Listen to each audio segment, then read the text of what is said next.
This is the Pro Wrestling Reflection Podcast with your host, the Professor Chalbello Veracruz. What a run! Mr. Wonderful Tommy Wonder. And I will take the powers of those that have no fear! And the prodigal one, JB. The queen, the cream of the crop. Now it's time to go back in time in the time machine. The American dream! Dusty Road! Too sweet! The living legend, Bruno Sammartino. Austin 316 says I just whipped your ass. To be the man, you gotta beat the man. Woo! Look at this. I don't believe it.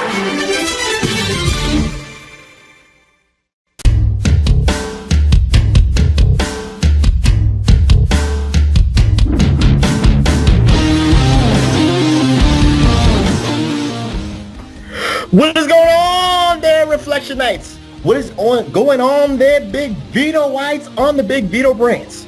The Big Vito Whites on the Patreons, the Big Vito Whites on the Twitch, the Big Vito Whites on the Podbeams, and every kind of digital platform that is available to the IWC, YWC marktards out there. It is I, your friendly neighborhood professor. It is I, the charismatic one. It is I, the studious one. It is I, the glorious one. The only objective man in the IWC, YWC. The only objective man in the Twitters of the political punditry. Welcoming you to the PWR podcast. And we're going to be treating this like, yes, it's going to be like a summer vacation. We're going to do the PWR spring break edition, even though it's going to be summertime, because we're going to take a little hiatus. We're going to take a little 2-week vacation. But before we do that, Magnificent 7, before we do that to the Elite 8, the Naughty 9, the Terrific 10, the Essential 11, before we take that much needed break, to cool off the batteries. But even though it's not me, I'm not going to be cooling off my batteries. I'm going to be educating and edifying the masses across the United States. My partner in crime, the conservative liberal one, the man is going to be on a Grindr national tour. He's got dates with men in Los Angeles. He's got dates with men in Florida. He's got dates with... Say what? Who's paying for these trips? Oh, I think you told me on the private DMs, Biden's paying for this with his stimulus money. You're using the stimulus money the right way. You're doing the Grindr tour. So either way, neither here nor there. But that voice you hear is the man that probably is freezing on my end, but he's probably like moving around, dancing his ass off, walking like an Egyptian. He's your friend of mine, the conservative liberal, Mr. Wonderful, a.k.a. the Tommy Strong, the Iron Stomach one, Tommy Wonder. How are you doing, my friend? Lousy. So Lousy. We missed last week, and I'll take the blame for that one. My awesome privilege of owning a home means I also get the added bonus of when shit breaks, you got to fix it. No pun intended. That's what. The last week, I've had an auger like a Tommy gun trying to unclog my basement sink. I got it down to a very, very, very slow leak, and I tapped out and called the plumber today. It was coming tomorrow. Mm-hmm. But it's ironic because just this weekend, I looked someone dead in the eye and I said, I used to love mowing the lawn, right? Loved it. Mm-hmm. Then one day, I just this sucks. I don't know why I love it. And I realized the difference. I loved it when I had a woman living here. And there was a way to get the hell out of here and be by myself for an hour, cutting the grass, listening to my music. So, because I live here by myself with my dog, and every now and then my kids are here a few days a week, I now have to cut that grass as a job, not because it's a sanctuary. So I looked someone dead in the eye the other day and said, you know what? A couple years ago, my lawnmower broke. I paid a company $25 every 2 weeks to cut my grass, and I think I'm going back to that because it's worth it. It's worth it for me to not have to cut that damn grass. My backyard is like a football field with a garage in the middle of it.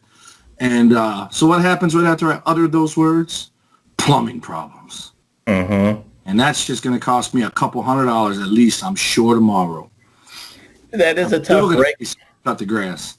Well, this is the American dream. You having a home of your own, your dream home. And when you have a dream home, Reflectionites, you got to, pay for the maintenance. You got to do all the upkeeps. You got to cut the grass. You got to make sure the toilet is not stopped up. You got to make sure the sink is working. You got to make sure the oven is good. It is your responsibility. That is the American way, right, TW? American. And I'm going to tell you right now, this shit ain't my dream home, just so you know. I'm not saying where you're living is your dream home, but it is the American way of having. The dream is to own the home. I know. Right. You know what? I'll be honest with you. Got divorced almost 8 years ago. And for the first year, I lived in an apartment. Best year of my adult life. I'm not going to lie to you. I lost my mom and my brother 3 months apart in that year.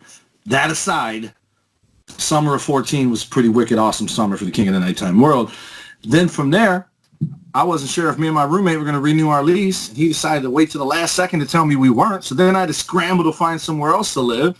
Rented a house with another buddy. I had the upstairs. I had 2 bedrooms, a kitchen, bathroom, living room. He had 3 in the dining room. And we hung out down there. But when my kids were there, I stayed on my half upstairs. Lived in there for about 6 months and then bought this house. But the stress of not knowing where I was going to live, A, before the apartment, and B, after the apartment lease was up, I don't have that owning this house. I'm coming up 6 years here, and I'll tell you what, man, I get it. It's like you live in an apartment. Mm-hmm. You got to go year to year, or can you sign like a 2-3 year lease? It depends. Sometimes it's a year, and sometimes it's a 2 year. It fluctuates. Yeah, I would choose the 2 year because I hate moving, and usually when you do the 2 year, they lock in the damn monthly payment so it don't go up every year like it does if you're year to year. But yeah, the 2 year is more stability. I get you. Right. I understand. And the year is like, oh, you got a good year, but then you got to think about it like 3 months in advance. Right. That's the way the world is. So you know what, TW, before we, we're going to take a 2-week hiatus. We're going to do our little summer vacation, and you're holding up NXT action figures, Tony Storm, and who's that, Johnny Gargano? You think it is Johnny Gargano. You're close. Who is that? HBK? Oh, no, that's Austin Theory. Oh, okay. And they're the Chase figures. I found both of these in the store. Nope. Amazon sent me this Chase when I ordered the regular, and I found Tony Storm. I already got Tony Storm. You saw it. You talked about her big ass when I put it on here, but I opened that one. I don't open the Chase ones.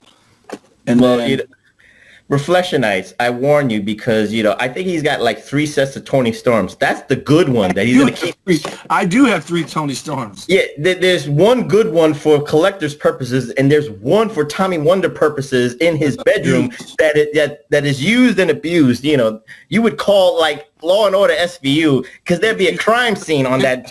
Tony on the beach? Oh, that was a good one. Yeah, I saw that one. Her butt looks a lot without her wrestling gear. It looks a little slimmer.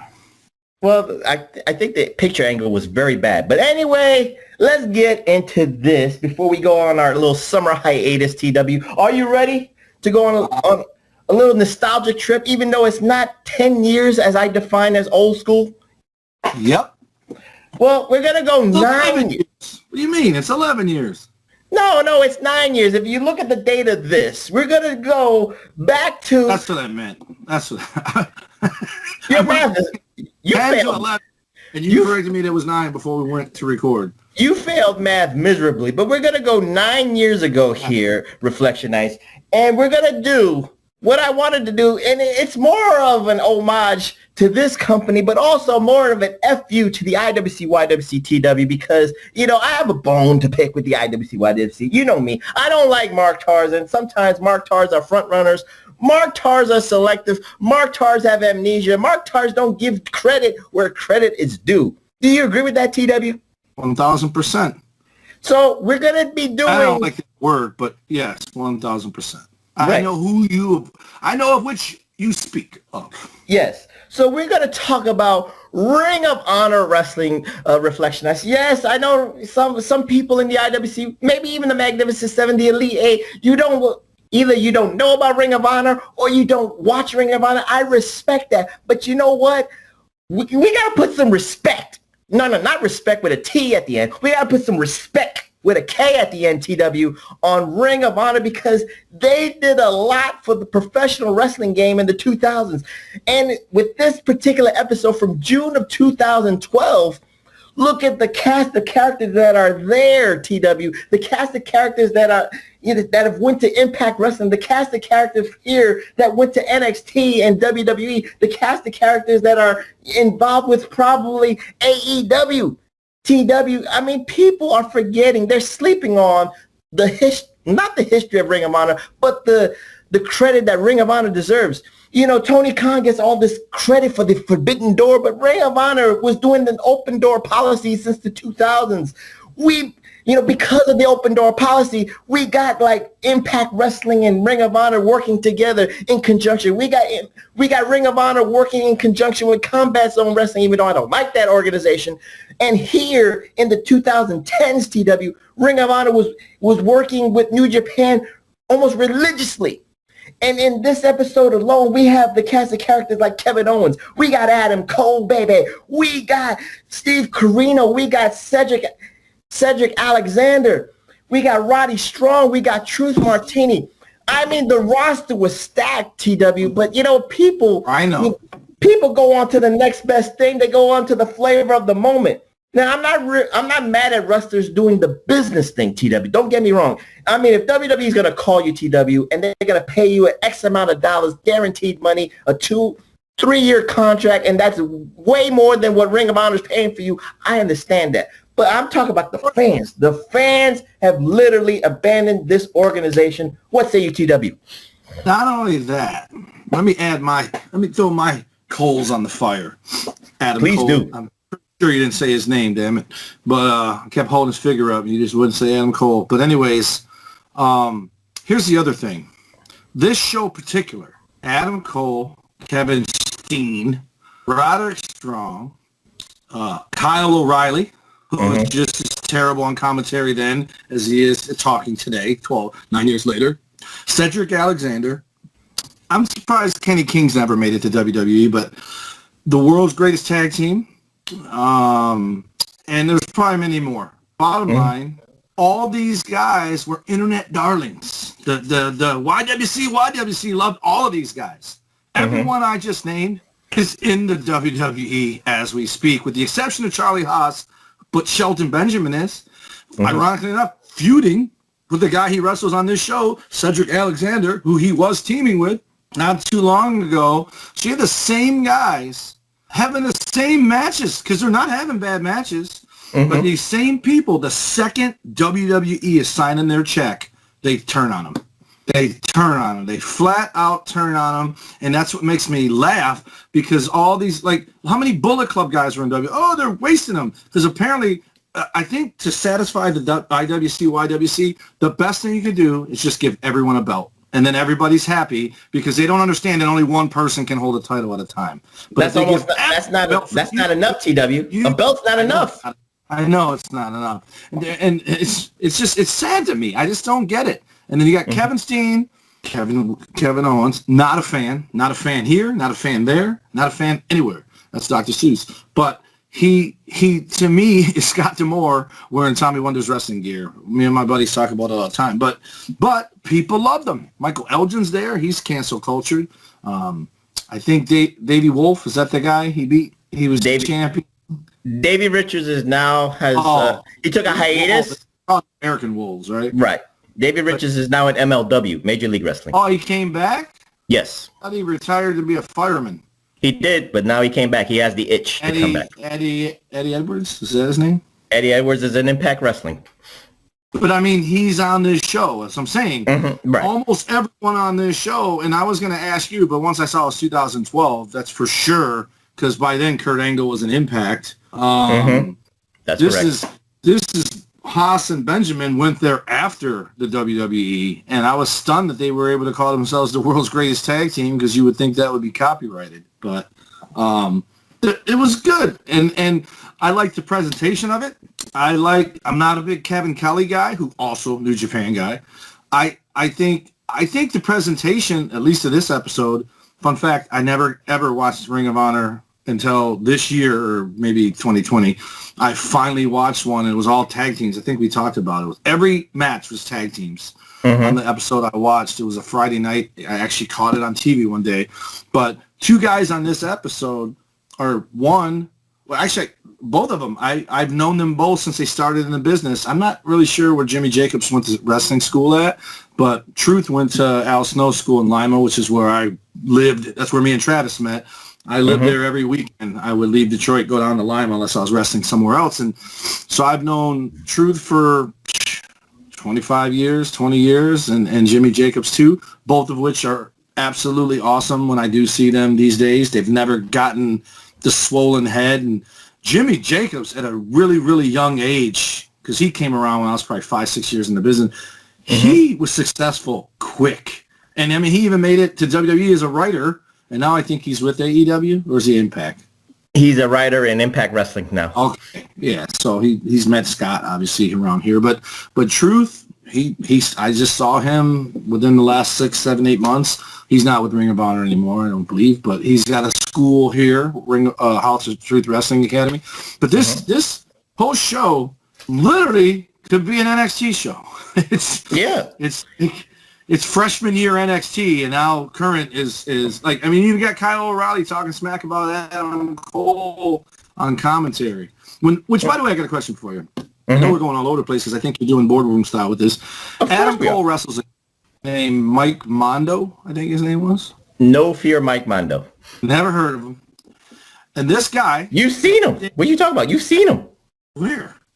In WWE. What is he there? He was a Spirit Squad member. Is he really? Yes. Did not know that. Remember Mikey? That was him? Yes. Wow. I just knew Dolph and Kenny Dykstra and then the other three I didn't know. But this guy looks in the camera. He's got a bodybuilder build with his body shaved. He's got his little boy band beard. Right. And he's got frosted tips. And he tells Adam Cole, I've dealt with pretty boys like you before. And I'm just sitting there going, what the hell is he supposed to be? He's not a pretty boy. He's got frosted tips. And there's another guy there. I don't know who he is. And I have to ask you. I've heard the name, though. I'll give you this. Kenny King's tag team partner, Rhett Titus. Yes. He's a lifer in Ring of Honor right now as we speak. Oh, he's still there. Yes. Okay. He reminded me, but I knew this was too late in the game to be him. Of when Ryder and Hawkins were edgeheads. I thought he was, when he first came out, I thought he was Hawkins. And then I was like, oh, him. And then I was like, oh, I've heard that name before. And then the guy, what was the opening match? Was the opening match Adam Cole? Yes. Who was the guy in the second match? And they said, oh, he wrestled Tommaso Ciampa. I can't even believe I didn't mention him yet. Who had just recently lost their record-breaking undefeated streak. He had gone he was the Goldberg of Ring of Honor, and he looked awesome. He looked jacked. He had a mohawk. Well, we'll talk about certain people within this episode, TW. Just I know we're going all over the place. This is boardroom style, but I just want to put some respect with a K, respect on Ring of Honor because of the contributions to professional wrestling that it has. It is the window, TW, for NXT call-ups. It is the window for all these promotions, for greener pastures because, just like we talked about with Eddie Edwards and Davey Richards, not only in a year, TW, not only in probably a year and a half, they go to Impact Wrestling. In about 2 years, Kevin Steen or Kevin Owens, whatever you want to call him, goes into NXT and the WWE. So TW, I mean, what say you before we even talk about this episode?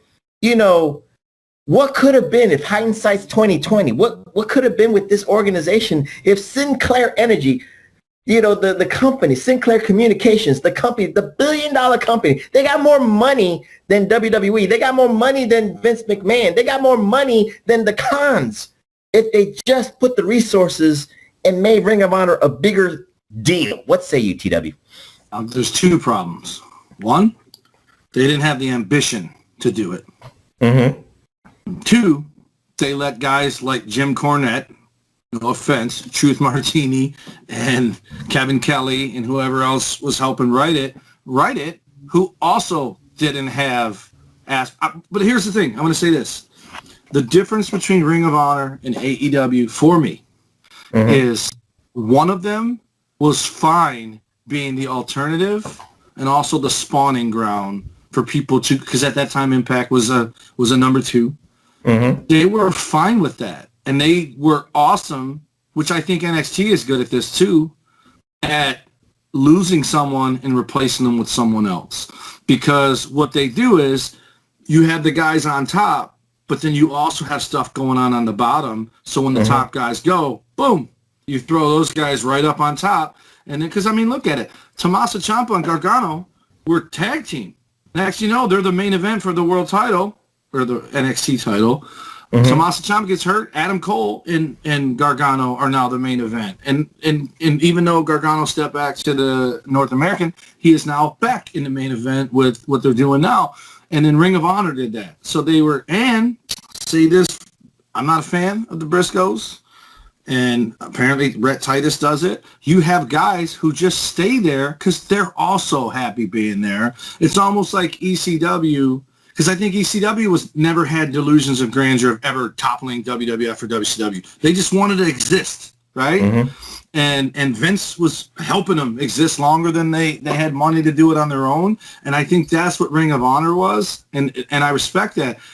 As far as I know, they never took shots at the WWE. They never, you know, if they ran a show in the same town, it was because WrestleMania was there and they were just piggybacking off of everybody being in town, which is smart business, right? AEW, quite the opposite. They talk shit. And then they say shit like, yeah, we're not going to run a show WrestleMania weekend. Why would we do that? That's their show. We're going to have our own show, blah, blah, blah, blah, blah. So they're constantly knocking them. And to me, that's off-putting. That doesn't make me want to cheer for them because it's telling me that they want to do away with something. Just exist.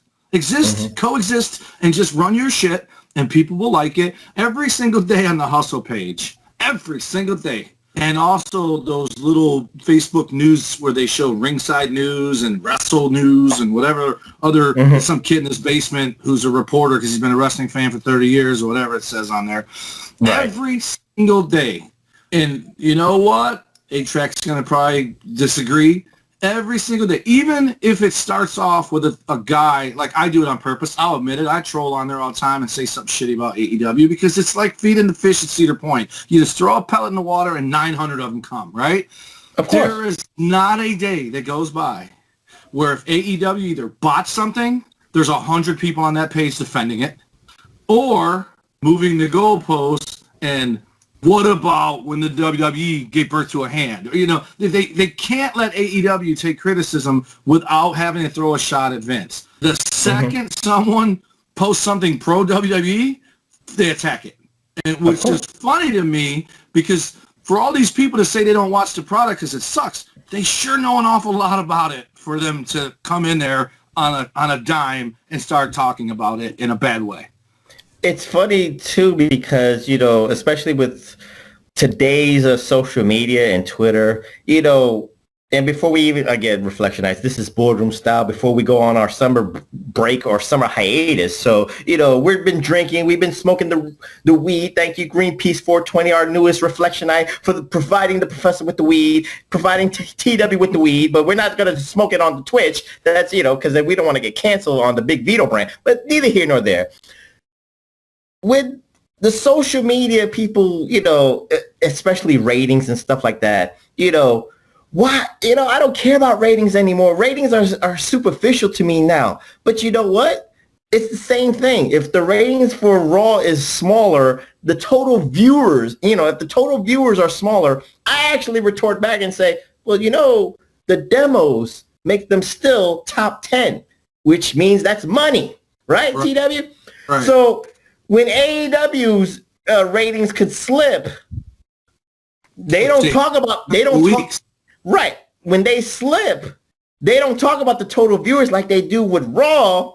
They talk about the demos, which makes them in the top 10. But I say demo god on his jacket, all that. They're fanboys, and that's fine.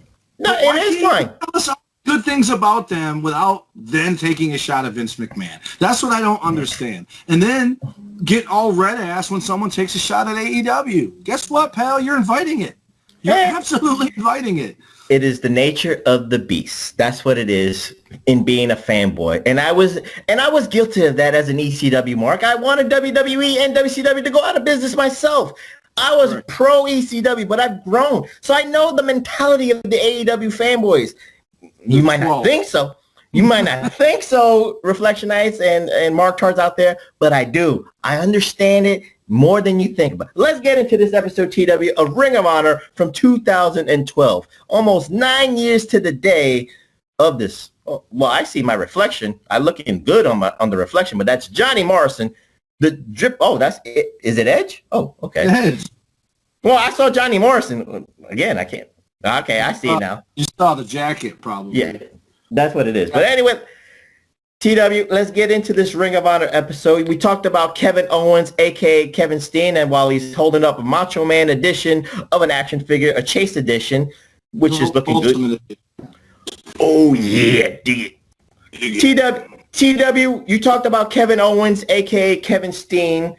In this episode here, we're going to go, beginning and end. But main thing about this episode, TW, let's just talk about Kevin Steen here for a second.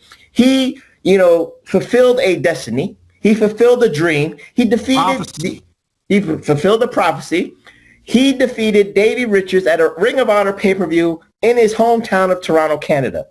So, the funny thing about the dichotomy of Kevin Steen's image, his character, I started watching Ring of Honor Reflectionites in 2010. A friend of mine who's actually a PWHustle alumnus, TW, you don't know him because he refuses to be on TV. He refuses to be on the YouTube channels, but he actually is a founding member. He just doesn't want to be called anything about that, but that's neither here nor there. He introduced me to Ring of Honor, and I went to one of those shows in 2010 at the Hammerstein Ballroom, and I'm not going to say I got hooked on it, but it was another great wrestling option, TW. ECW place, right? Yeah. Once ECW went out of business, Ring of Honor took over the reins and started doing shows at the Hammerstein Ballroom. And Hammerstein Ballroom has 2 floors. One floor is for like about 500 to 700 people. The floor about 7 floors up holds about 3,000 to 5,000, depending on the capacity. So Ring of Honor has done both shows in both rooms in their careers there, TW. So neither here nor there. I got introduced to it. I'm not saying I got hooked on it like Ring of Honor is my go-to promotion, but it's a nice alternative to watch. So I've watched it. I got familiar with it. And during this time, Jim Cornette, and you talked about Jim Cornette for a little bit here, but, like I said, we're just going to talk not segment by segment, but I just want to get into this right now. When I started getting into Ring of Honor and understanding Kevin Steen, I looked at him, TW, and you looked at it within this episode. You looked at him when he does his promos. You looked at his matches. I said to myself, I said it with A-Track Brown, I said it with Billy Ray Valentine when we went to the Hammerstein. I said, this man, I'm not going to say WWE ready, but he is going to be signed by WWE. He's got that charisma. He's got that presence. What say you, TW? Of course, hindsight's 2020. He was in NXT, and now he's on SmackDown. But when you see this, you would even say he's WWE ready. What say you about Kevin Steen / Kevin Owens? I still don't know how he's there. I honestly... I'm surprised. I'm not saying he's not good at all. I'm not saying he's not a good talker. What he comes across as to me, and this is a character, but it also makes me feel like this is how he is in real life as well. He comes off as smug. Like he's the guy on the football team who talks down to people who aren't on the football team. Only he's not the quarterback or the wide receiver, the running back. He's the fat defensive lineman or offensive lineman that just bends over in front of those guys, but he still has a chip on his shoulder, right? And it's always been off-putting to me. And then Sami Zayn, which those two are pretty close tied together, comes across as the nerd who is the statistician for the football team and talks a lot of shit because the football team will have his back because he signs the paperwork. It's kind of like I don't like CM Punk. CM Punk, and Jim Ross says it all the time, your character is an extension of yourself, like a bigger version of yourself. And so knowing that, CM Punk is just an asshole. Anyone who disagrees is because they love him because they don't understand it's not cool to be an asshole. I've said this a million times. If a kid walks up to me at an airport, at a subway while I'm riding my bike and asks me to, especially if it's one kid, and asks me to sign something, I'm signing it. As long as I get a pen or a picture or whatever, I'm signing it because I used to be a fan, Professor. And if it's a once in a lifetime. So I'm not going to go up to someone eating food. I get etiquette, right? But he's just an asshole. And with Kevin Steen, Kevin Owens, he can move for a big guy. He does moonsaults, does all that. But my other thing with him is I always promised myself if I ever got signed, no matter what I look like coming in, I'm going to look like Paul Orndorff going out. Because if my job is to be a pro wrestler, I'm gonna be in the gym more than I'm in catering. And that guy always, he what's the word? Entitled. He comes off as entitled. Like who was it? So wait. Someone just said in a promo, I was born to do this. I think it was Adam Cole. It might have been Adam Cole or someone like that. And let me just stop you. Saying it's a cocky character. Okay. Let me just stop you for a second. I want to ask you this question because it pertains to this because, Kevin Steen, Kevin Owens, I think what you're saying to me is almost like this generational gap with even wrestlers in the business in the 2010s and beyond, in the 2020 wonders, will have a different perspective. Yeah. Not a professor's perspective, but a different perspective about the wrestling business, the traditions of the wrestling business, as in comparison to, like in this segment here in Ring of Honor, he had a difference of opinion, of philosophy with James E. Cornette. And I want to say this here because I want to go kayfabe wise, and then I want to go real life wise, because there was, during the Twitterverse, you could say, in social media, there were people on Jim Cornette's side in Ring of Honor with Ring of Honor fans, and there were people on Kevin Steen's side because a lot of Ring of Honor fans looked at Jim Cornette saying, why are you trying to hold us back in the 1979, 1985 NWA days? We are a different breed. We are a hybrid. And those fans wanted to go on into the 2020 wonders, like maybe AEW is right now. So TW, there's a generational gap, and you and I are part of the, we've grown with wrestling. We've seen Rock and Wrestling. We've seen the NWAs. We've seen Attitude Errors. We've seen the ECW Revolution. And now we're in, Ruthless Aggression and the WWE right now. And, of course, AEW is in business. So, TW, there's this generational gap even with wrestling fans. What say you? I'm going to say this. I'm going to be on both of their sides because you have to grow. You have to evolve. And as we're talking about this, I realized if I wasn't as stubborn in my ways, actually, I did try to watch Ring of Honor because I wanted to see truth. Every time I saw him, I'd be like, dude, how do I watch this? I want to watch you, but I don't know how to watch it, right? And he would tell me, you go to the website and it'll tell you the local TV stations. And it was just never on here. Or if it was on at like 3 a.m. on a Tuesday when there was no way in hell I was going to be awake for that, right? But anyways, here's why I make a case for Cornette. And I know we're going back and forth with it's pretty close to modern. AEW's been around 6 years after this show. AEW, Chris Jericho admitted to this recently. Here's why you need a Jim Cornette and a Vince McMahon. You ready? Because what are people saying about AEW? Too many matches are the same. Too many promos are the same. Because now you're letting the inmates run the asylum and no one's stopping them. And so Fit Finley's interview on this show was like, wasn't his best, right? His promo. That Mondo Spirit Squad guys was horrible. Adam Cole's was good. Now, if you look at Adam Cole and said, that guy's getting signed, the only reason I would think he wouldn't is because of his size, right? The people... I'll talk about Adam Cole later. I can't think... Like, getting back to what I was saying, forget how I feel about Kevin Owens. The reason I'm stunned that he's there, he does not have the WWE look at all in any way, shape, or form. There's never been anyone like him because his build is that of the one-man gang or the Big Boss Man or someone in that garb. But they're also 4 inches taller or 10 inches taller. You know what I mean? They were feeders for Hogan. That's why they were signed. They weren't signed to sell tickets and T-shirts, whereas that's what Kevin Owens does. But again, it's a new fan base. I think Triple H is probably the reason that guy probably got a job because that guy seems to have his heartbeat on his ear to the heartbeat of the Indies or whatever. But that's why I'm stunned. I'm stunned the Briscoes have not been signed by the WWE. Just stunned because they do have the size. Like just last night I watched Raw. Randy Orton in the 80s would have been Bret Hart. Randy Orton right now is Sid Vicious. Everyone in the ring with him looks tiny, right? Oh, okay. He wrestles Xavier Woods. He's a foot shorter. Matt Riddle looks like he's a foot and a half shorter. You know, he almost like, I think the good matchup would be Cross versus Orton because they're the same. They look the same. They're the same. But you understand what I'm saying? Like, okay, I get you. Like with the visuals, I get you. Right. So guys like Adam Cole and Kevin Owens and Cedric Alexander, these guys would have been killed in the 80s and 90s.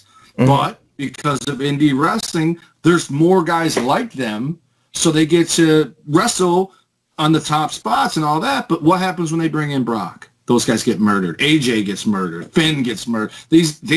Daniels gets murdered. All these guys who are having these fucking 5-star matches, the second they're in there with a monster, done.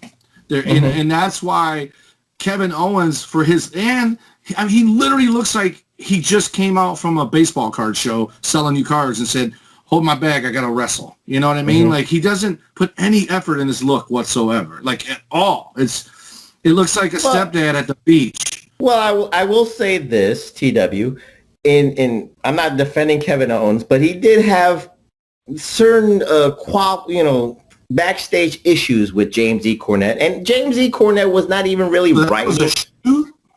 It was a work shoot, you could say, because he had disagreements with Jim Cornette. Jim Cornette had a vision of Kevin Steen or Kevin Owens, whatever you want to call it, and certain things that you're saying that were the hindrances of Kevin Steen is something that James E. Cornette brought up. You're right with the look. James E. Cornette did not agree with the look. James E. Cornette said he felt like he wasn't putting in he didn't have the passion. Well, how do we define the passion, TW? I mean, I agree with that 100%. There's never one time I've seen him in there where he looked happy to be there. And I don't mean smiling like Daniel Bryan. I just mean like, I've never seen him just in the moment be like, yeah, like I made it, something like that. And that's what I mean by entitled. He looks like he thinks he's supposed to be there, like all along. And I think because Ring of Honor exists, and a lot of that stuff didn't in the 80s and the 90s, when guys finally made it to WWF or NWA, they were grateful. Because you were literally starving until you signed that deal, unless you were also unloading trucks during the week and kicking. But there's a bigger problem. Huh? There's a bigger problem, TW, with the wrestling business today than in the territories, because the territories. Right. The territories had more credence. The territories, if someone makes it in a certain territory, that means something. Right. A wrestler right now today can make it, let's say, in the East Coast in one of those indie circuits in New Jersey, Philadelphia, New York, Buffalo, and their shit don't shine. That attitude, that entitlement, like you're saying, TW, makes them feel bigger than they're supposed to be, or the reality. Or if you go to Los Angeles in those indie places, they'll feel like their shit don't stink. That's the problem with indies right now. So maybe Kevin Steen actually was in Ring of Honor at this time. He was also in Pro Wrestling Guerrilla, PWG, which is the West Coast version of Ring of Honor. So he was a big deal in both places. And this is the entitlement factor here, TW. And that's why Jim Cornette has a disconnect with some fans. But I'm not disconnected with what James E. Cornette says. I understand it. But like you just said, we have to actually evolve. We should evolve what 80s thinking is and bring it. Because like we always say, Reflectionites, wrestling is cyclical with its storylines. Wrestling is cyclical. Only so many storylines. Yeah, there's so many storylines that actually repeat itself and you don't even notice it. It is not original and it's not anything. So TW, let's close it out here. Team Cornette or Team Kevin Steen? Which side are you on, or you just? What was Kevin Steen's side? The entitlement side. He was bigger. He was, he deserved all this stuff. He worked hard and he deserved to be the Ring of Honor champion. Point on point. Well, then that's being the mark for the belt. So I'm siding with Cornette. Oh wow, that like I said, in the Twitterverse, this was a real big debate, and I was part of it too. And sometimes I saw both sides, but I think I lean more on James T. Cornette's side because I guess my age, a belt. Yes, it's it's a pat on the back saying, hey, you're our guy. I get it. You fucking put me in the ring with a WWE title win, and you're probably going to see me crying like a bitch. But that's one thing, right? But I would never, ever go in there thinking I deserved it.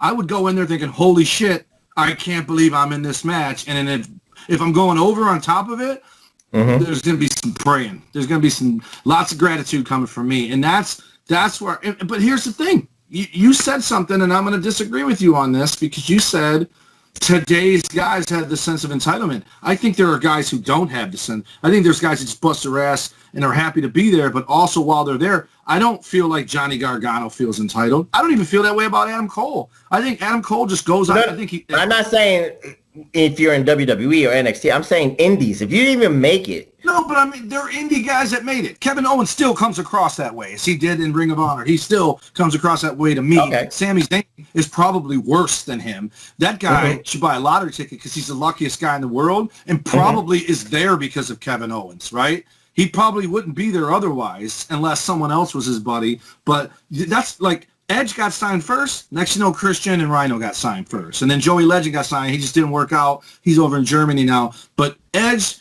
took care of his guys. And look at Hogan. Wherever Hogan went, the Nasty Boys, Bruce Beefcake, Boss Man weren't far behind, right? Because people, they get in and they get their friends in. That's how it's always been. It's how it always will be. But at the end of the day, being a mark for the belt, I mean, think about it. Let's just say, okay, Kevin Owens thinks he deserves the belt. Well, shouldn't Eddie Edwards and Adam Cole and the Briscoes and Cedric Alexander was 22 years old. I was stunned to see him, right? But all those guys feel like they deserve the belt. So it's the same with the fans. Well, okay, who gets it then? Because only one guy can have it. And if you think it's you, then we got 7 other guys who are mad that it aren't them. So if you're going to be the guy who runs around saying you deserve it and these guys do too, and then you're going to be like, no, they don't. Well, then you're an asshole, because if you can do it, they can do it. And that's what I mean by that. And then that's why we get 87 title changes a year. Because as much as I hated Hogan being champion for 6 damn years in a row or whatever it was, I hated it. I hate it more in hindsight, right? I love watching them win, don't get me wrong. But then you look back and think Savage had it twice or once, whatever. I think he had it twice because he got it back in him from Flair. But so Brett had it 4 times. Shawn had it 4. Whatever. Obviously, that's a lot compared to Hogan, however many. But it's just so many guys didn't get to have it, right? And the Warrior only had it for less than a year, and then they took it back and gave it to Hogan in a month, and Brett lost it, and they gave it back to Hogan. So that's what makes me mad about that. I don't blame Hogan. He played the game, and he won, right? He played politics, and he won. But the nature of the beast. I hate the belt changing hands 87 times a year way more than I hated Ric Flair once a year losing it. As dumb as it, the reason I hated Ric Flair losing it once a year and winning it back, because at some point you caught on and thought, oh, this is the formula. Every year they pick one guy to beat him, and he wins it back. Every single year. And you're like, yeah, Ronnie Garvin, huh? You picked Ronnie Garvin for this year. That's great. Right? You know, again, the nature of the beast, TW, you're right. And it's changed right now. 87 times a year seems like a small number now in comparison to back then when you held it on for a couple of years, and then, the person who beat that person only holds it for like 2 weeks. But, we're gone. Those days are gone, TW. Those days are really gone. But, in this show, we talked about it a little bit. You talk about No Fear Mike Mondo, who was Mikey from the Spirit Squad. But let's talk about the other guy, and you like this guy, Adam Cole, baby. And TW. I was going to wear that shirt, and I just went with this one. Oh, okay. But anyway, Adam Cole is a funny one here too, TW, because, again, he was in both places. He was in Ring of Honor, and he was in PWG, but smartly, I want to say, he actually had 2 different characters, TW. The Ring of Honor character that you saw here in 2012 was the white meat, quote-unquote, babyface, TW. Right. But in PWG, he was actually the Panama City Playboy character that has grown in NXT, that has become undisputed. He was a prick. He was a dick. He was arrogant. And I was mad. And when I was talking to my friend who introduced me to Ring of Honor, he actually said, well, why don't you watch? Because I said, Adam Cole's okay to me. I looked at him and I said, okay, I see something. I understand why they're trying to build him up. I said, this dude is boring. And then my friend said, yo, wait, watch these PWG clips of him and you'll like him better. And when I saw it, TW, I was like, damn, man, why don't I get this character? Right. And then about 2 years later, he joins the Bullet. He joins the Kingdom and then the Bullet Club. And then we get and now he's undisputed TW and he's the man. And, whether he gets, whether he makes it on the main roster or not is neither here nor there. We're not going to debate that. We already know that the NXT call-ups, very few make it supposedly or get booked right. But Adam Cole, the maturation from 2012 to 2021 is like 20 years to me. This man has grown and he looks like he's 18 in this episode, and he's grown up. He's grown up before our very eyes. 22 there as well. I think him and Cedric were the same age, 22 or 24. Because that Mike Mondo was 28. Right. He could have been. This is after Spirit Squad then. Yeah, that's what I said. This is after Spirit Squad. But he was part of that. He changed his look to become Mike Mondo or whatever. But he's nowhere now, right? I don't know where Mike Mondo is, but, this was the last time I ever saw Mike Mondo in the business. He's probably doing the indie tours right now, TW. He's unloading trucks. Yeah. He's in the circus. What's that? He's in the circus doing cheerleading. Oh boy, don't disrespect the circus, man. That's skilled people there. That's a skilled set of jobs. Awesome. I don't care what people say. I actually enjoyed the Spirit Squad. Who were they with? They were somebody's friends, right? They were with the McMahons. Okay. So Shane, Broad Street Bullies or Main Street Posse, whatever the hell they were called. Mm-hmm. And Spirit Squad was after that. But I thought the Spirit Squad, they did some crazy stuff, man. They were all over the place. And I would have never picked Kenny to be the guy who broke out of it. Dolph Ziggler, yeah, but not. I didn't know Dolph Ziggler was him, until someone told me that. But I would have figured it out. But Mondo, he completely changed his look. Well, he wanted to get the stink of Spirit Squad off of him. But anyway, let's get back to Adam Cole, baby. You love Adam Cole. You got action figures of Adam Cole. I mean, look at this character that you saw in this episode here. Of course, the talent is there. The athleticism is there. We don't need to, we don't have to, regurgitate that. But, he wins his match here against Mike Mondo. That's a given because he's the young upstart. He's getting the rub. What say you, TW, about Adam Cole? I think Mondo kicked out of his high cross body, which they were trying to say was his finish. But he did that. What's it? Not the Shiny Wizard. That's Daniel Bryan. What's his move called where he takes the knee pad down and then he hits him? Well, everybody knows. I don't know the name of the move because in Ring of Honor it was a different name, but we'll call it the Shiny Wizard. He didn't get it as a finish. He just did it. Yeah, he just did it. But I noticed two things, and now it makes sense to me because the thing I noticed was he did it like a white meat baby face.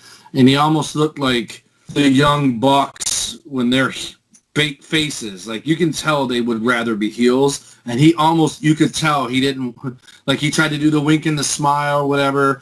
And he's not comfortable. Right. And I was waiting for the crowd to go, baby, and they didn't do it. So I'm like, all right. But I felt like the crowd didn't like him. So at one point I questioned, who's the heel here? Because I feel like Mondo did the heel promo, but the crowd had, like, no response to Adam Cole. But now it makes sense because if he's that heel in PWG, these guys probably know both. So it's harder to get behind him here because he's not the way they like him. And you, for example, you didn't even know about the PWG, but you didn't like that version of him, but then loved him the second you saw the PWG version, right? So that's probably what it is. And maybe some people did like, because I think ECW fans, I think Ring of Honor fans, even I think AEW fans, I think they're a lot like us in that they prefer the bad guys. The bad guys are the good guys, even though they're bad guys, right? So I just felt like they were flat for him. And then Kyle O'Reilly said on commentary, up and comer, what? He lost to me? He lost to Elgin? He lost to this guy? He's going to lose here? And then he won. And so I thought, okay, he must be straight up green at Ring of Honor if he's losing all these matches. But now they're pushing He paid his dues. He Right. paid his dues with being a tag team with Kyle O'Reilly. They were called Future Shock and all that stuff. So, again, we look in Japan. I'm sorry? Did O'Reilly do Japan when the Bullet Club and stuff like that was over there? Yeah, they did all that. So my question for you is, so obviously Kyle O'Reilly and Adam Cole have been tied together basically from the WWE promo their whole careers, 10, 15 years. Were Bobby Fish and Kyle O'Reilly a team already? In Ring of Honor, yes. Probably 2-3 years later. But, I mean, when they signed with WWE, they were a team when they signed. Yeah, they debuted as a team. And then they put them with the Undisputed, and then Roderick joined later. But, yep. That's my favorite faction of all time, by the way. It's officially. And the funny thing is, since they broke them up, I used to watch NXT live every week. I haven't even watched last week's yet because I don't like it as much when they're not on it. And I really don't like the Kyle O'Reilly new character at all. I didn't equate it to Orange Cassidy. I just equated to he tried to be different so he'd be the guy, instead of the wrestling enforcer. I don't see Kyle O'Reilly's NXT gimmick as Orange Cassidy, as people Someone say. called him that because he wore denim. Well, I'm going to go old school, and, you're going to call me an old fart, TW, but I try to equate to it. Forget about the hair, but the way his attitude is, he's trying to be James Dean with Fonzarelli, with like Arthur Fonzarelli tidbits in him. That's what I look at it. Trying to be a cool guy. But also nerdy. Like tongue-in-cheek cool, like anti-cool. Right. So, and I don't not like the guy. And I thought Bobby Fish did a pretty solid promo when he came back, but I don't like how they're distanced. I just prefer them as the UE, right? Like that's it. Yeah. And I didn't want Finn Balor to be in it, and then Adam Cole out. That wouldn't have been the same for me. But now I feel like Adam Cole is closer to AEW than he is to the main roster. I just think it's a matter of time before he's out of there and goes there. Saw the picture of him, and you just know he's there all the time. They talk about how he comes to the shows. Obviously made easier by the pandemic because everybody's stuck in Florida. But at the end of the day, I think at some point he's just going to go there. And they've already broke up the Undisputed Era. So he would be walking out on his buddies who probably have contracts running out at the same time, by the way. Who knows?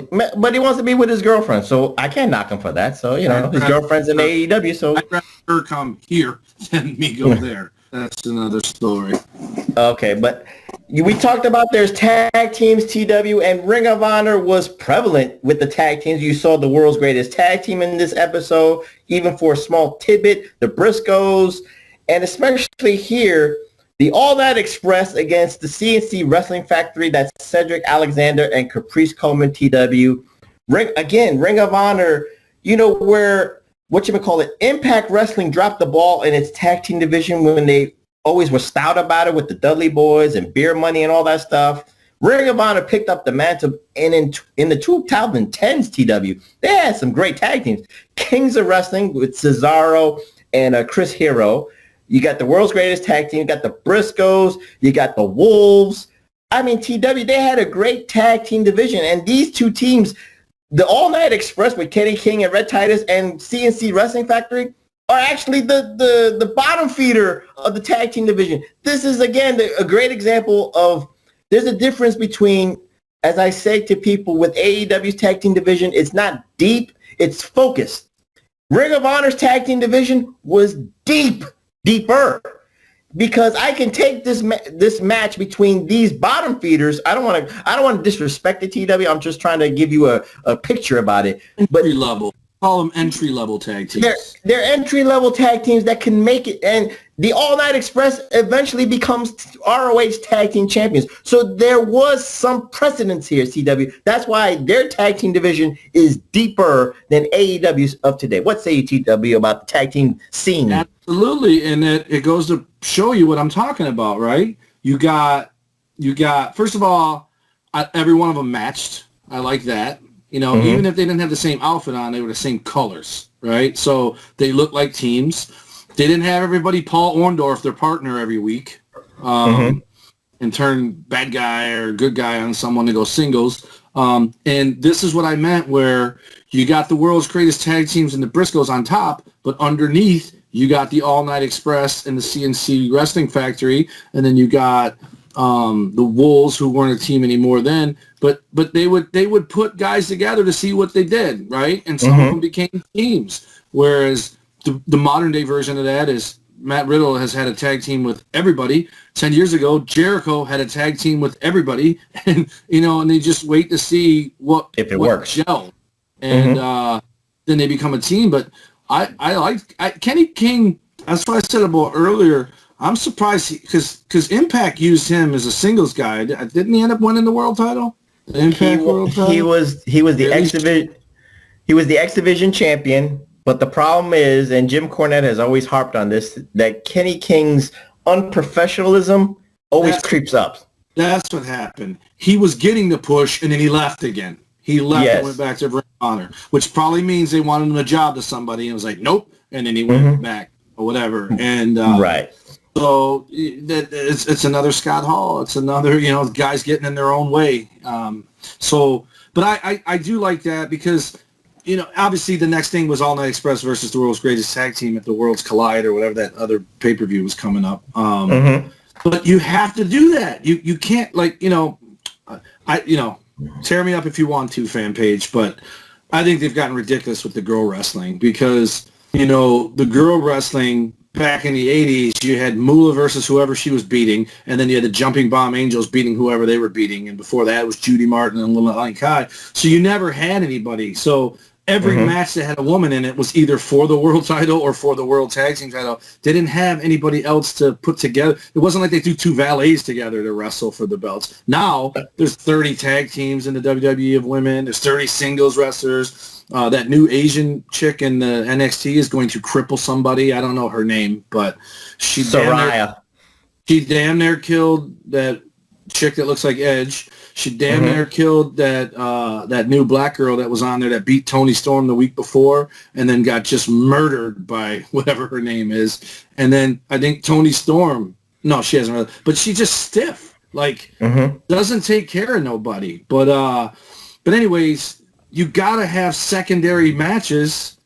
You can't have a show that's all tag team matches. Obviously, that will put people to sleep because, again, just like there's only so many storylines, there's only so many tag team moves before you start seeing everything repeated. Double drop kick, double hip toss, double back elbow, me holding while you elbow. I'll just say this. You just need a good wrestling format, whether it's a TV show or a house show. You just need a good format from opening card to get to the main event. It should be, the levels. That's what we haven't had in the last decade with indie wrestling. And sometimes even Ring of Honor was, susceptible to having the same type of matches, same type of movesets. And by the time you get to the main event, you either A, tired, or B, like, okay, unimpressed with what they did. So, that's the problem with that. That was Ring of Honor's weakness as the years went on and I was seeing this stuff. And now we see it today with NXT. We see it today with WWE on the main roster. And again, we're seeing this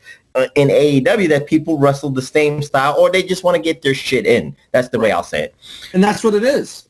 And you got people, there's the current spoof right now is Randy Orton was mad at Riddle won with the RKO, and then Randy Orton won with the whatever the hell Riddle's move is. And it was funny because Randy Orton got mad, but Riddle was like, yeah, he used my move. That was refreshingly different, right? It was entertaining. It was entertaining. But what you have now, and, it seems like every week I read something where the Young Bucks mocked somebody in the WWE in their match. I guess it was Roman Reigns Sunday or whatever. They mocked the entrance of Roman Reigns, and before that they mocked Shawn Michaels with the I love you. And yeah, if that's going to be their spiel, how about you mock the guys on your show?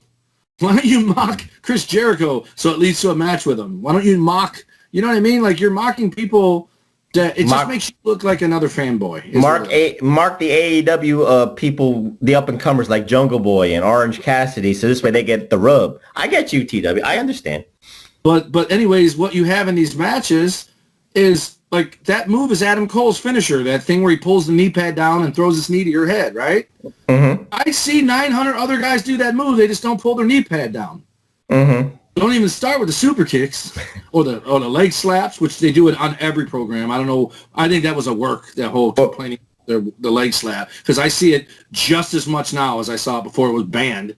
But you got all these guys, they all do everybody's moves. There's nothing sacred, man. Remember, I mean, dude, there was 100 guys on the roster in the 80s. How many guys did the short arm clothesline? One. Jake the Snake. That was it. Maybe two the most. Yeah, right. Maybe two the most. They did it on a house show. They didn't do it on TV. You know what I mean? And the super kick, at one point, only Chris Adams did it. So it was such a big deal to see Savannah Jack do it too. You're like, whoa, 2 guys do that move? But one was the Savat kick, one was the super kick. And so it's just there's nothing sacred. Nothing sacred. Yeah. But I did see something I never thought I'd ever see this week. What's that? I watched a man body slam a woman in a WWE ring. Yeah, that is actually groundbreaking right now, especially this day and age. The NXT mixed tag match, probably one of my favorite matches I've seen this year. Honest to God, right? Because they did it so well. Every bump a girl took, she took it on her own because she threw something at Bronson Reed and bounced off of him to take the bump. He didn't bump her. And then it's a thin line. You could get to the point where Gargano super kicks one of the girls on the other team, and then the USA Today is going to call for the head of the WWF or whatever. Even though in movies, guys fist fight girls all the damn time. In every movie ever, Rachel, or what's her name, Michelle Rodriguez fist fights a dude, and nobody complains, right? So because that's acting. That's acting. World Wrestling Entertainment. But I saw that, and I didn't particularly like the match because he started doing all the acrobatic stuff, was starting to get predictable and all that. It was clever, but it got old in a hurry. It's like what I equated to the first time I saw Dean Ambrose bounce out the second rope and come back with a clothesline. I was like, wow. The 500th time I saw it in the 500th week in a row that he did it, not so impressed, right? It looks like a reactionary move, not something you do on purpose. So to do it on purpose makes it look like you planned it all along in the first one. So, but that, seeing him body slam her and the crowd didn't lose their shit, I was, don't punch her in the face, don't smack her, don't disrespect her. He body slammed her, and the way he looked remorseful afterwards, I thought it was well done. All right, well, you know what? Let's close this out. Just give a quick, an up and comer, you could say, here in Ring of Honor. And he was blonde hair with mohawks. He was called the Sicilian Psychopath, Tommaso Ciampa. You talked about that he was a 300-day undefeated streak like Goldberg and Samoa Joe. So they had big plans for this man. He never became the ROH heavyweight champion. He was close. He became the ROH tag team champion, TW. So that carried. I'm sorry? With who? He was managed by Truth. No, not Truth. What's his name? R.D. Evans. And what's the black guy's name? Who did he win the belt with? He won. Who is he managed by, or who did he defeat? Who did he win the tag team titles with? No, not the tag team. I said television. Oh, I thought you said he won the tag team titles. No, he won the television title, TW. And that title carries weight, TW. But I mean, look at the character you saw here. And then the maturation of Tommaso Ciampa. He was the Sicilian Psychopath with the mohawk. He's refined himself, and he has no choice because he's had like quadruple neck surgeries, TW. So he has to change his style. I think here in Ring of Honor, I'm not saying he was more aerial, but he was more high impact. So now he has to ground and pound himself so this way he doesn't kill himself or become paralyzed, TW. So, TW, give the wrestler's perspective of multiple surgeries. I'm not saying that you had multiple surgeries, but when you have to change your style after a very significant injury, how does that change your mindset, the psychology? And then we're going to close it out and take our summer hiatus. All right. I'm going to tell you that I was pretty lucky that even though I broke my neck, even though I should have broke my left leg, and I did break my collarbone, I didn't know I broke my collarbone. I didn't know I broke my neck. Respectively, both of them I found out 4 years after I did it. So basically, I broke my neck in 94, found out in 98, broke my collarbone in 98, and found out in 2002. And I didn't miss one match. Actually, I missed a match from them two. I did miss a match from my leg, I jumped off the top rope in Lima, and my left leg landed on the dummy, and my right leg landed in the ring, but my knees and my hips stayed together, and my leg just folded up and had. I literally looked down and saw the bottom of my foot next to my calf, and I was like, whoa, and then I just went into shock from there. It didn't break. It went purple.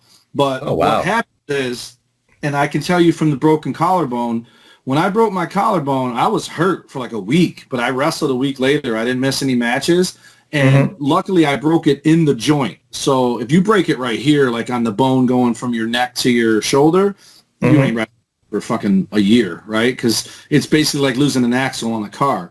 Mine broke in the joint, so the bone was still in the joint. It just was separated from the end that was actually connected to the joint, right? And I can tell looking in the mirror now because one of my shoulders dips down lower than the other one. But the move that I did that did it, never did that move again. When I found out my neck was broken, I whenever I wrestled, I told everybody, I'm like, I don't take neck bumps. And you know that move Christian does, the kill switch? Okay, so imagine that bump, but with your legs over the guy's shoulders. So kind of like the flapjack where a guy has you and then throws you on your back, but you're upside down the other way, right? Right. So like a tombstone pile driver, but you're back to back, and the guy's holding you behind, holding your arms, and your legs are over his head. This guy wanted to pile drive me like that, and I go, wait a minute. So you can't see my head? He's like, no, I do it all the time. I go, no. I flat out told him, no, I will not. And to this day, I've never seen anyone do it. And then he tried doing it to me in the match anyway. And I was like, you motherfucker. I go, dude, I will kill you. And this is in the ring. I'm like, I will fucking kill you if you think you're doing that move to me. And so what happens is, and I think Tomas would probably be the same way, I would gather Austin probably never took another pile driver after Owen. I don't remember. I don't even remember that. Yeah, you're right. He probably said, hell no. Right. Because once bitten, twice shy. That's it. But for me, to answer your question, there are plenty of guys I know who are gun shy from that point on.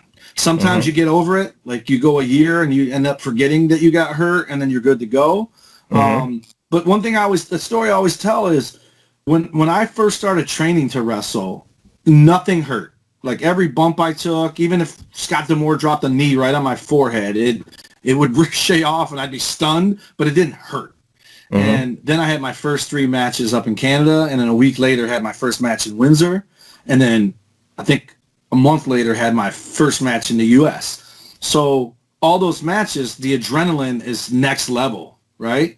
But I had the adrenaline training because I was a kid about to live his dream, so I was excited to go there. The first time I went to practice after I had my live matches, from that day on, everything hurt. So in practice, there were bumps I wasn't taking, right? I'm like, no, I know how to take that bump. I'll do that in the ring when it matters, right? Because you're landing on your back, taking body slams off the top rope like Ric Flair. You're doing all that stuff when you're training just to make sure you can handle the bump and whatever. And then once you do it live, you don't feel shit, man. I did a Macho Man elbow from the ring apron to the floor on an ice rink that they just melted the ice. No pads or nothing.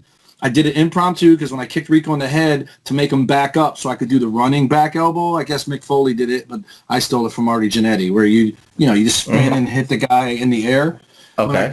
In the head, he kept coming closer. So finally I kicked him so hard in the head, he just crumbled to the ground. And he's just laying there. And I look at this place, it was probably the biggest crowd I'd wrestled in front of yet. It was, because it was my first match in the States. I looked around and did like that.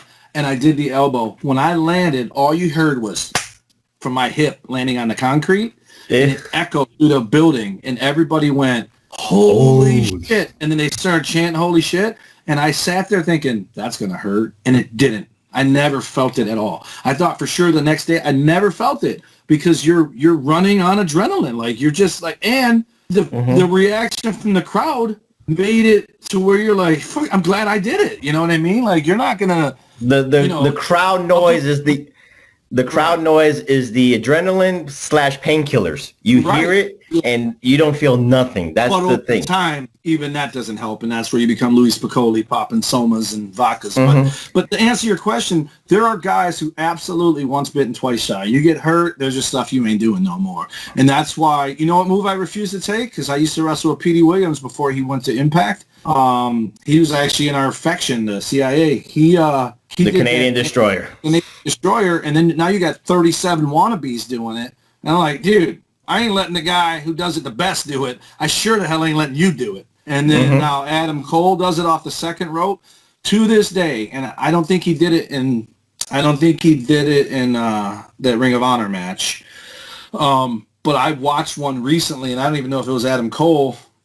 When they do it, I just look and think, man, it looks so simple.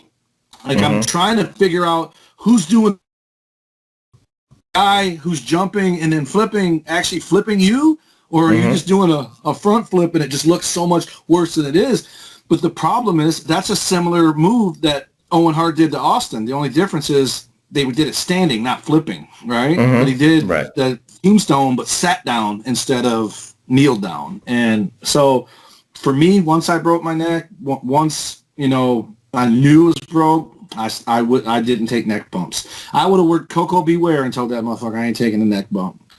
Well, and then he would have, but it's a very important PSA to close out this PWR episode here because, again, Tommaso Ciampa, after multiple neck surgeries, he changed his style, TW, and he's talking to people in the back. There's the limits. Like you said, with the adrenaline rush, there are limits even Tommaso Ciampa will even take. But with neck injuries, leg surgeries, or, elbow, whatever, replacements or hip replacements, you have to have a threshold of, not only a threshold of pain, but you have to have a limit to yourself because, you got to be, if you live to be in your 50s and 60s and retired, you at least want to walk. That's what it is. You want to at least, stand up for your grandchildren or whatever, and you want to carry your grandchildren. But anyway, this was the most... One more thing.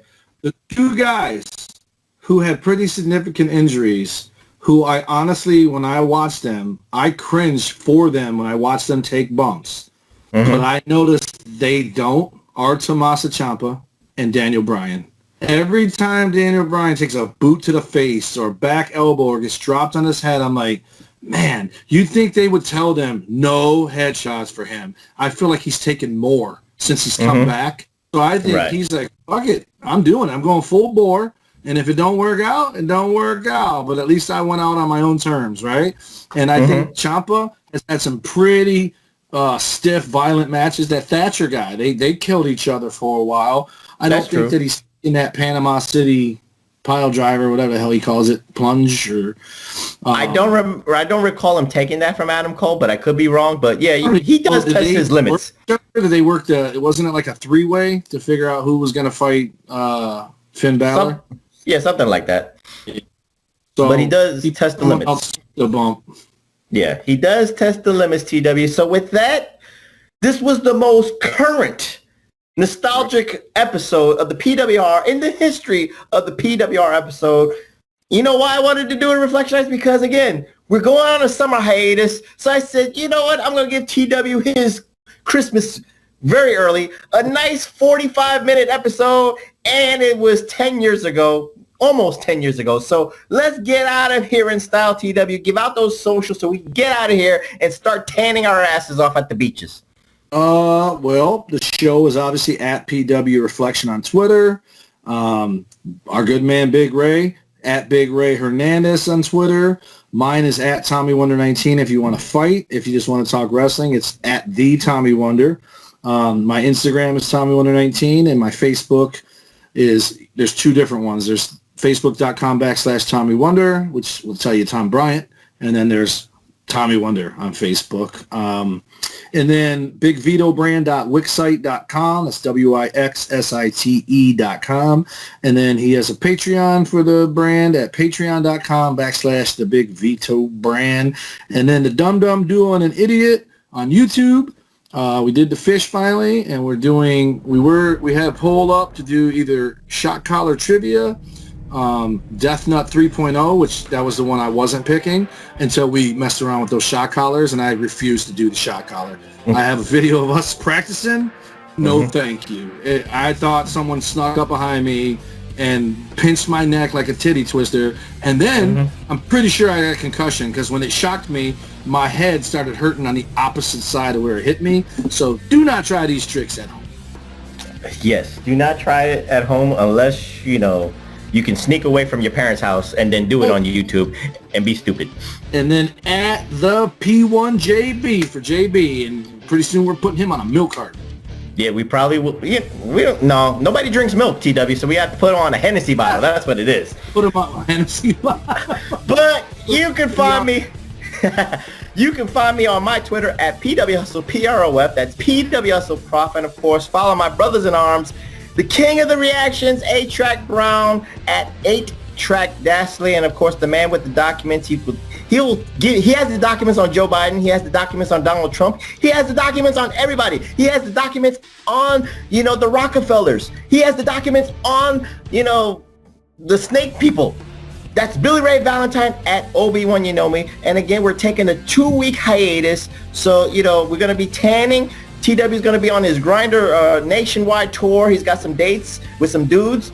I'm going to be edifying and educating the masses all across the country. And we'll be back in about 2 weeks with, you know, maybe we'll do a rivalries. Let's do a rivalry that Big Ray asked us to do. When we come back in 2 weeks, greatest rivalries, since it will be close to about the 4th of July weekend, TW. We're going to do Sergeant Slaughter versus the Iron Sheik. We're going to go USA all the way here, TW. What do you say about that? Sounds good. All right. How the hell your nearest calendar is, but when we come back, we'll still be 3 weeks away from the 4th of July. But anyway, I just want to do it early. That's what it is. We're just going to celebrate America's birthday. But it won't air until like a week after we cut it anyway. So it'll be 2 weeks away from the 4th of July. It'll be a week or two the most. But anyway, greatest rivalries, Iron Sheik versus Sergeant Slaughter. I'm the professor. That's Mr. Wonderful, the Iron Stomach one, Tommy Wonder saying good night, and we will see you guys in about 2 weeks, give or take. See you later, Reflectionites. Adam Cole! Baby!